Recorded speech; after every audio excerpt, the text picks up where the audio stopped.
Fala galera, tudo bem? Aqui é o professor Nilson da LS Concurso, auditor fiscal, e eu estou aqui com o Tiago Castro, auditor fiscal e professor orientador da LS também. Sejam bem-vindos a mais um vídeo do canal da LS Concursos.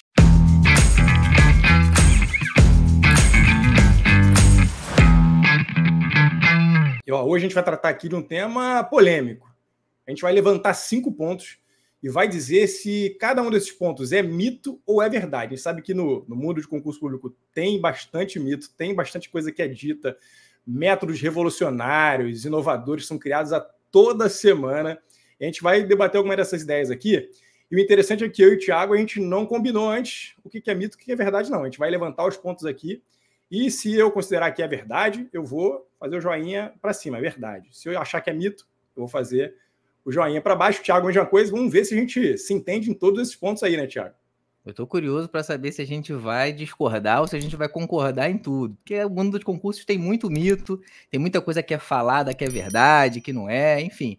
Vamos ver essa dinâmica aí. A ideia, como a gente não combinou nada, é que seja o mais orgânico possível. Vamos ver o que vai sair desse vídeo de hoje. Então vamos lá para o primeiro ponto, que é um ponto bem polêmico. Joga na tela aí, produção. Ó. Fazer concurso escada é perda de tempo? Mito ou verdade?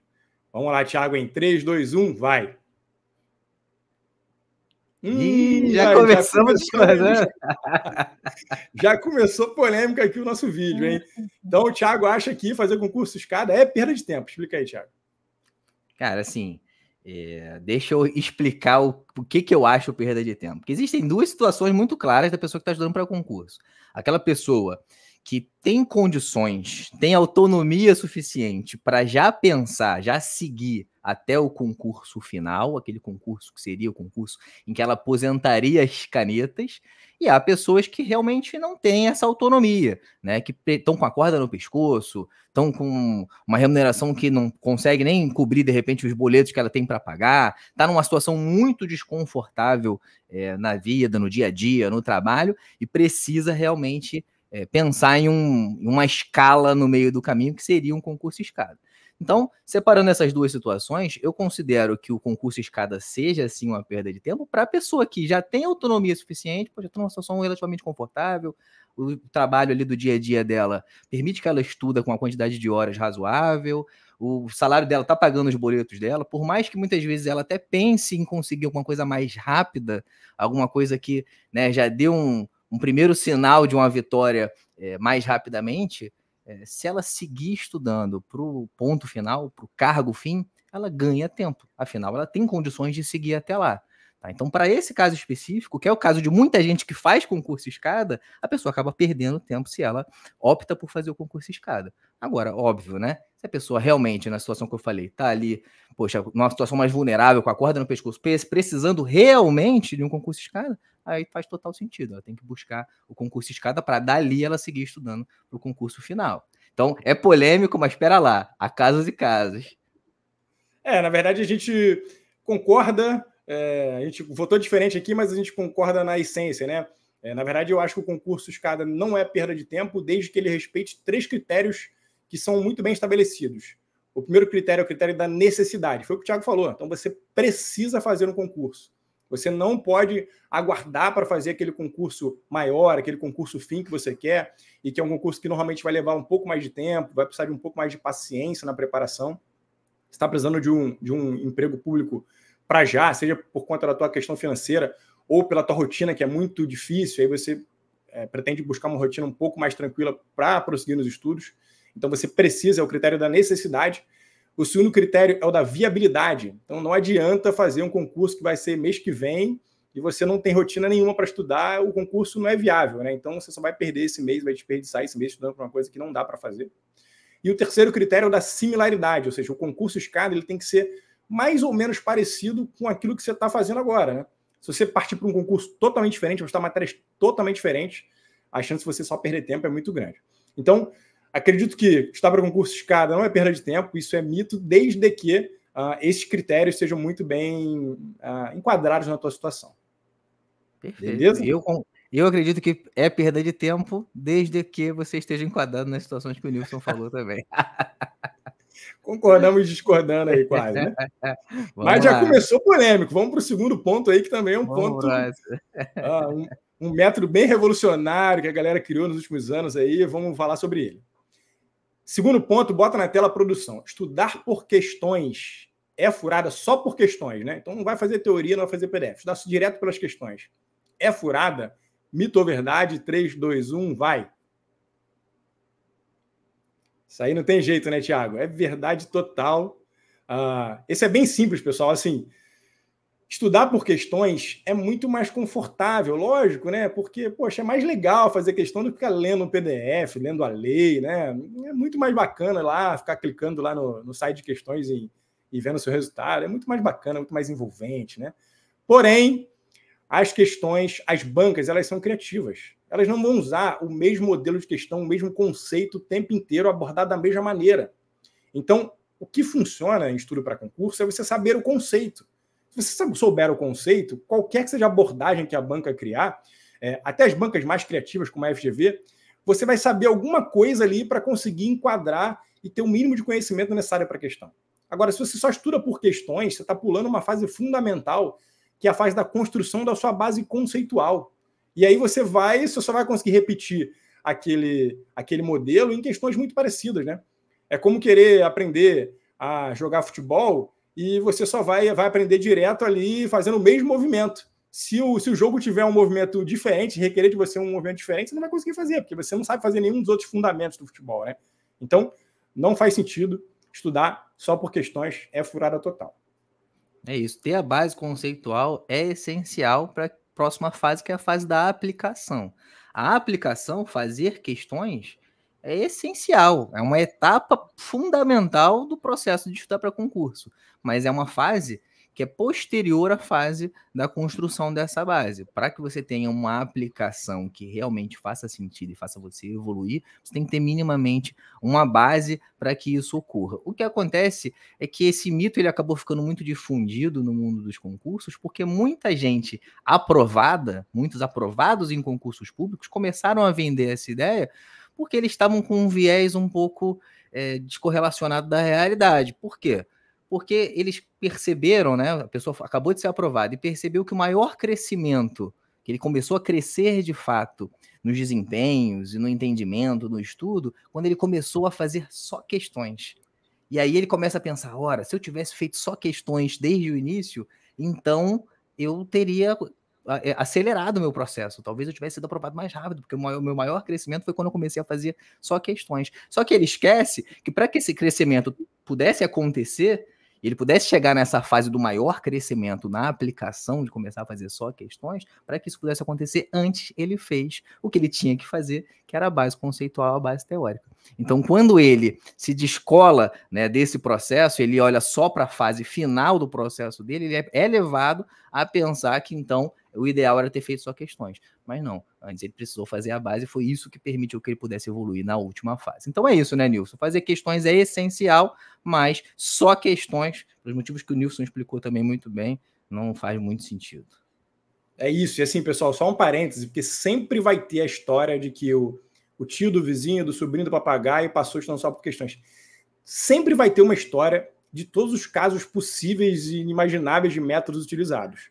Mas, quando a gente olha o todo, a estatística, né? Eu tenho muita experiência como professor para concurso, o Thiago tem muita experiência como professor para concurso, se a gente pegar os nossos alunos aí, que a gente não consegue nem mais contar quantos foram aprovados, né? A grande maioria, a esmagadora maioria ali, 95, 97, 99% passou fazendo o mesmo método de estudos, né? Então, seguir pelo método aí que cada um cria a cada momento aí no mercado, em geral, vai te levar para furada, você vai ficar lá na prova com aquela cara de boi na chuva, sem fazer resolver a questão. Então, esquece essa doideira aí, faz o que tem que fazer, que vai dar certo. Concordo 100%. Próximo item, bota na tela, produção, ó. Dá para passar em concurso sem ser gênio? É verdade ou é mito? 3, 2, 1, vai. Verdade Super total, verdade, né, Thiago? Fala aí. Não, essa é tranquila, né? Assim, muita gente usa esse argumento, o contrário dele, na verdade, né? De que é preciso ser gênio para passar em um concurso. Acredito que muitas vezes, por não entender o processo ou por tentar usar isso como uma muleta para justificar a decisão de não estudar. sabe? É muito mais fácil você tomar a decisão de não estudar quando você acredita que não é para você, porque você precisa ser gênio para passar no concurso. Quando a realidade, ela fala por si só. A gente vê aí todo ano milhares de aprovados em concursos públicos que vieram das mais diferentes origens, bases e com genialidade, passa longe da genialidade. É claro que você vai ver alguns casos fora da curva, aquele caso especial que chama a atenção, porque são esses casos que chamam a atenção, né? Porque ele é aprovado com 19 anos, passou em 3 meses no concurso que paga 40 mil reais. Mas a exceção ela deve ser tratada como exceção e não como regra, né? Volto a dizer, a gente vê todo ano milhares de aprovados vindo das mais diversas origens, com as bases mais normais, e o que faz diferença de fato para concurso público é persistência, uma boa organização, bons materiais, principalmente você vencer a etapa da consistência no longo prazo. Eu acho que o Nilson vai concordar comigo que talvez esse seja o maior desafio, e você ser resiliente, você ser persistente. Né? Você conseguindo vencer essa barreira da consistência então, no longo prazo, que no final das contas o jogo do concurso público é um jogo de longo prazo, independente de você se considerar gênio ou não, você vai chegar na linha de chegada, né? No final, conquistar teu objetivo. Concorda, Nilson? Eu concordo totalmente, assim, voltando no ponto da experiência, né? Eu já tive alunos muito inteligentes, né? Dessa inteligência mais comum que a gente está falando, né? Porque tem vários tipos de inteligência, mas essa inteligência acadêmica, né? Já tive alunos muito inteligentes, mas que simplesmente não conseguiam entregar aquilo que precisava para passar no concurso. Então, ou ficava mudando de foco o tempo inteiro, ou enrolava e não estudava o que precisava, e nunca passaram no concurso. Tem gente estudando até hoje, aí posso nem falar muito, senão vou identificar logo um amigo meu aí, que é muito inteligente, mas não tem o foco necessário e não passou no concurso ainda, né? E eu tenho outros alunos que insistiram, resistiram, demoraram e começaram a passar, e passaram em 1, 2, 3 concursos. Então é muito do que o Thiago falou, é resiliência, né? Quem passa em concurso é aquele que é resiliente, que suporta o processo, que vai perder. E aí, imagina você, por exemplo, que aquela vergonha que nós passamos na Copa do Mundo 2014, lá que a gente tomou de 7-1, imagina que ao final daquele jogo, aquele gol do Oscar, aquele gol que fez o 7-1 para o Brasil, tivesse dado a vitória para o Brasil. É exatamente isso que acontece no concurso público, né? Então, no concurso público, você tomar de 7-1, você foi reprovado 7 vezes, mas você passou em 1, você ganhou o jogo, né? Você está aprovado, vai ser feliz no teu cargo público. Então, concurso público é resiliência, não tem nada a ver com genialidade, até porque gênios são muito poucos, né? E não são eles que dominam a maioria das aprovações, a aprovação é dominada pelos resilientes. Nilson, voltando para a questão da experiência também, uma coisa que eu acho que você vai concordar comigo é que geralmente o gênio ele tende a ter uma característica muito peculiar. O gênio, como ele sabe que ele aprende muito fácil, ele desenvolve muito rápido, muitas vezes ele é preguiçoso. E ele não suporta esse processo que a gente está dizendo. Como estudar para concurso envolve você ter que passar por muitas etapas, estudar muitos conteúdos, né, ter um trabalho de antecedência, saber superar frustrações. Muitas vezes o gênio fica pelo caminho porque, como tudo foi muito fácil para ele ao longo da trajetória acadêmica dele, ele não está preparado, ele não tem a couraça necessária para suportar muitas vezes esse processo de médio e longo prazo. Então, muitas vezes, para o gênio, o processo em si, ele é até mais dificultoso e muitos acabam ficando pelo caminho. Fica aí, inclusive, uma outra ponderação sobre esse ponto. Tem toda a razão, é isso aí. Próximo ponto, bota na tela aí, produção. Ó. É preciso estudar 10 horas por dia para ser aprovado em concurso público? É verdade ou é mito? 3, 2, 1, vai. Isso é mole mito também. Total, né?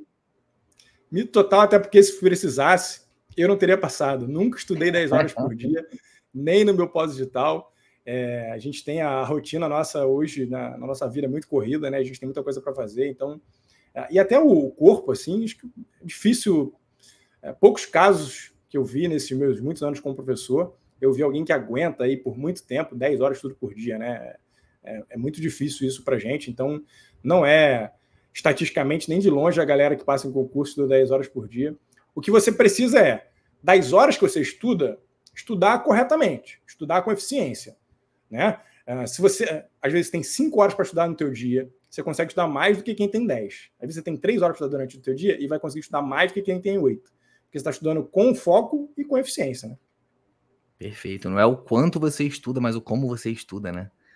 E é exatamente o que você falou. O empirismo mostra pra gente que não é isso, né? Inclusive, deixo aqui uma ressalva para vocês. Tenham cuidado com o que vocês veem nas redes sociais, tá? Porque vira e mexe a gente vê alguns perfis lá vendendo uma vida perfeita, uma rotina perfeita, carga horária, né? Horas líquidas que vão muito além da média normal, 12 horas de estudo líquido por dia, 10 horas de estudo líquido por dia.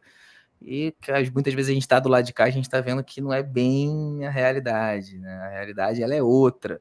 Então, cuidado com os conceitos de horas líquidas e horas brutas. Às vezes a pessoa vai dizer que estudou 10 horas, 12 horas no dia, porque ela começou a estudar às 6 da manhã e foi até 6 da noite. São horas brutas, não são horas líquidas. Se você for computar os intervalos que ela fez, foram muitos, parou até para ver sessão da tarde.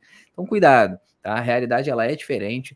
O Nilson falou que não conseguiu, né? Nunca chegou a fazer 10 horas. Eu posso dizer que eu até consegui bater 10 horas, assim, em casos muito extremos, em pós-edital, e vou ser bem sincero, as poucas vezes que eu bati 10 horas líquidas num dia, nas poucas vezes, no dia seguinte, eu estava detonado e eu não conseguia fazer nem metade disso. Então, acabava que nem valia a pena, porque não era consistente, né? Num desespero, bati 10 horas num dia, no outro dia não rendia nada, então acabava que não fazia sentido. Então, volto a dizer, não é sobre o quanto você estuda, mas o como você estuda, a qualidade desse estudo. Não adianta você querer sair correndo como um louco, fazendo uma carga horária absurda, se você não tiver uma boa organização, não render bem nesse meio tempo, não conseguir estudar realmente numa velocidade adequada, porque também não adianta você, né, pensa numa trajetória de um carro, numa viagem, o que é melhor, você dirigir 5 horas a 120 km por hora ou 10 horas a 60 km por hora? No desgaste, né?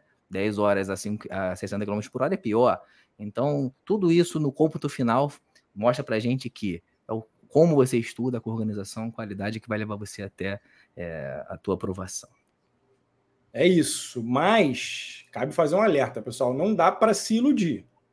Então, a determinados concursos, qualquer concurso, né? Mas quanto mais complexo é o concurso, mais ele vai requerer dedicação da sua parte. Então, vamos pegar o nosso exemplo aqui, né? O concurso de auditor fiscal. Dá para passar um concurso de auditor fiscal começando do zero, estudando 1 hora por dia? É pouco provável, porque é muito conteúdo para você estudar, né? E eu sempre digo que o concurso é como um copo, né? Deixa eu pegar meu copinho aqui que vai ficar mais fácil de explicar. É como um copo. Você tem que encher esse copo para você chegar ao nível competitivo num concurso. Cada meta de estudos, cada semana, cada ciclo, cada matéria que você estuda, você vai subindo um pouquinho o nível do líquido de conhecimento do seu copo. Né? E você precisa chegar no topo ali, precisa completar o copo para estar competitivo, não tem mágica. E aí, se você estuda muito pouco ao longo dos dias, vai demorar muito para esse copo encher e você até desanima no meio do caminho, né? E para piorar, esse copo, o copo do conhecimento, de qualquer conhecimento, é um copo que está sempre furado. Então, o copo do conhecimento ele está sempre pingando pelo fundo. Tudo que você não pratica, não estuda, você vai perdendo aquele conhecimento. Então, você precisa botar mais líquido nesse copo do que o copo esvazia. E para fazer isso, tem que ter um ritmo mínimo de estudos. É claro que cada caso é um caso, não tem um padrão, sabe? Eu recebo muito essa pergunta, né? Quantas horas tem que estar por dia? Não tem um padrão, mas é claro que é preciso uma carga mínima para cada tipo de concurso, para cada realidade, né? Então não tem mágica, não dá para esperar que eu estudar 1 hora por dia de segunda a quinta e em 1 ano vai passar num concurso de alto nível, que não dá. E muita coisa em concurso público, Nilson, o conselho no final das contas é você não transitar pelos extremos, né? É você não pensar que, poxa, você precisa então de 12 horas líquidas num dia, mas também você não precisa, né, não vai conseguir de fato, como o Nilson falou, evoluir com qualidade de fato, poxa, com 1 hora por dia. É o caminho do meio, a ponderação, né, com coerência para aquela área que você quer, a quantidade de matérias que você quer, como o Nilson falou já, poxa, uma área fiscal que tem muito conteúdo, poxa, com 1 hora você não vai rolar. Né? Com 2 horas talvez já comece a ficar complicado também, né? Ainda esteja complicado, mas de repente você vai para um outro concurso com muito menos matéria, um concurso de uma área bancária, poxa, com 2 horas já começa de repente a fazer sentido. Então cada caso é um caso, não pense, né? Não transite nos extremos, tá? Nem muito pouco a ponto de não fazer sentido, nem tempo demais a ponto também de ser fora da realidade. É isso. Beleza. Bom, último ponto aqui para encerrar o nosso debate de hoje. Bota na tela a produção. Quem trabalha e estuda não tem chance de competir com quem só estuda. É mito ou é verdade? 3, 2, 1, vai. Mito total. É mito, né, Thiago? Mito total. Mais uma vez a gente pode quebrar esse mito aí com nossos próprios casos, né? Nós dois somos casos aí de pessoas que trabalhavam e estudavam enquanto se preparavam para concurso, né? Então a gente tinha que conciliar a nossa rotina de trabalho com a rotina de estudo. E em muitas áreas, né? E é curioso, porque são áreas muitas vezes que demandam até, que precisam de mais matérias, como a própria área fiscal que a gente estava falando aqui. O normal é você ver até na proporção dos aprovados, mais gente que trabalha e estuda do que gente que só estuda, né? E é aquela história, voltando até para a questão que a gente estava comentando anteriormente.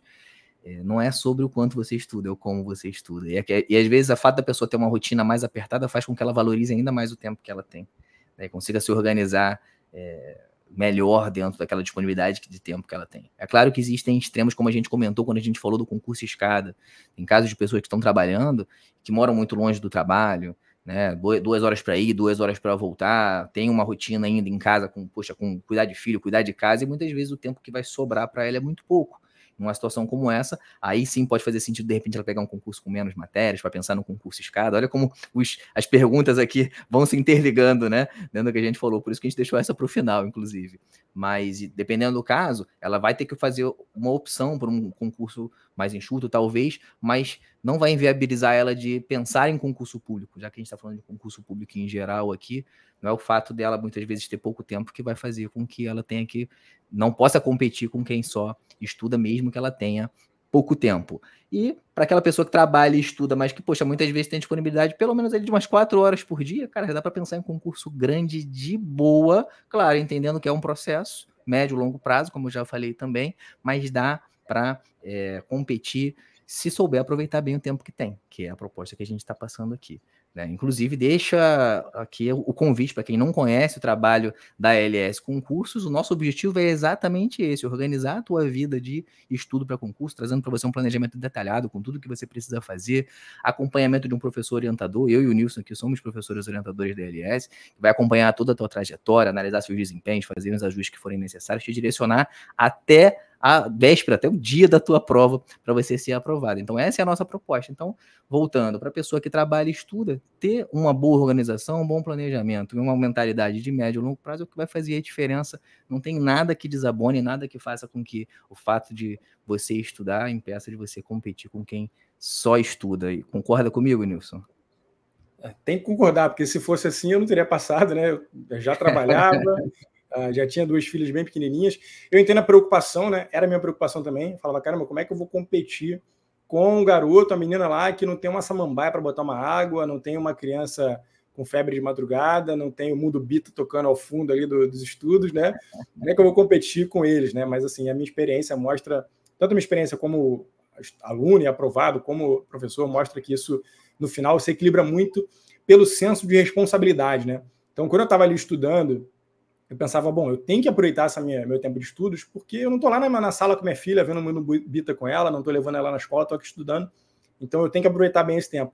E, em geral, as pessoas que têm essa carga de responsabilidade utilizam melhor o seu tempo, né? Eu vejo muita gente que tem o dia inteiro para estudar, não tem muita responsabilidade e simplesmente não estuda.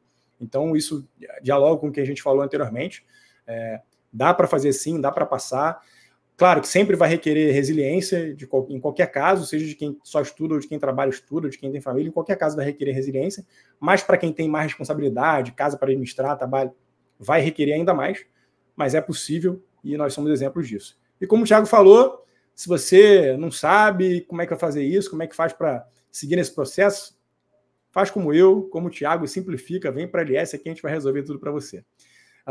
No mais, segue a gente lá no Instagram, a gente está encerrando já o nosso vídeo, né? Então segue a gente lá no Instagram, curte o vídeo aí, se você ficou com alguma dúvida, comenta aqui embaixo que a gente responde também e vem para a LS, facilita a tua vida. É isso, galera, muito obrigado por quem chegou até aqui, aproveito para pedir para deixar o like, segue a gente lá no Instagram, se inscreve no canal da LS e comenta aí se você concorda com a gente em todos os mitos e verdades, se tem alguma discordância, e diz aí qual é o tema do próximo vídeo que você quer que a gente grave aqui para o quadro da LS Concursos, aqui no canal da LS Concursos no YouTube. É isso, Nilson, até a próxima. É isso, galera, valeu, um abraço, até a próxima. Valeu.